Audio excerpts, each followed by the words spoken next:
Torch Lake, one of the jewels of northern Michigan.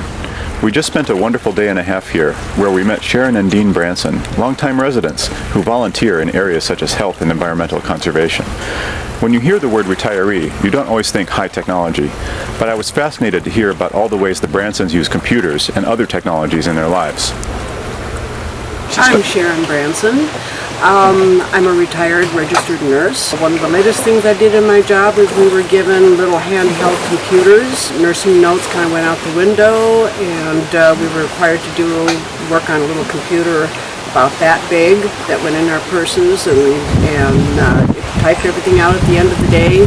Doctor's orders, labs, all kinds of things like that. First thing in the morning after the dishes are done and the basic little household things, I have to do that so that I can allow myself to go up to the computer, check the email. I have certain spots I go every day, a couple different email places, and I never used to play games, but I've all of a sudden found myself kind of taken with a new game with some friends, and I probably spend way too much time doing that. I create web pages, and I manage a web page for fans of a popular musical singer, Johnny Mathis.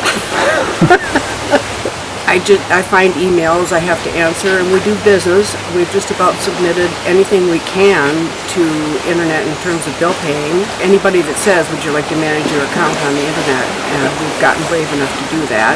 I like to shop on the internet.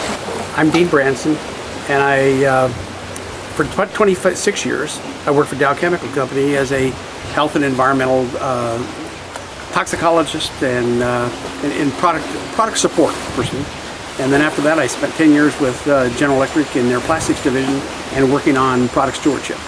And now, retired, but still doing a little bit of consulting, doing a lot of volunteer work. That's how I use the new tools that are available today, is to make good use of my time. I can get more done with more tools. I'm very actively involved with the Rotary Club.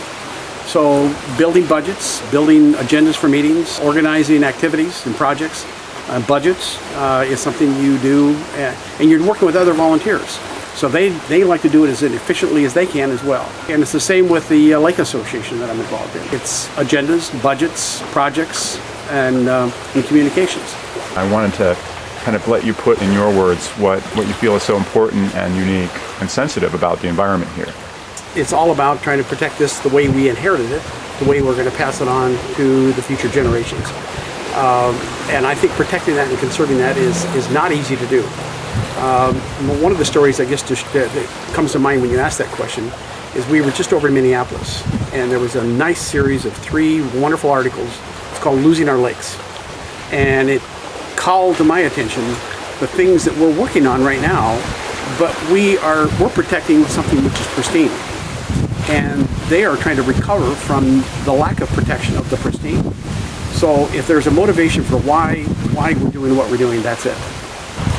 And what kinds of technology do you use as part of that effort to monitor the environment? Well, one of the things we have is a very nice, state-of-the-art, it's called a hydroqual, and it measures dissolved oxygen temperature, conductivity for salt content, and we use this tool, but probably more important is not just using the tool and gathering the data, but we show high school students how to use it.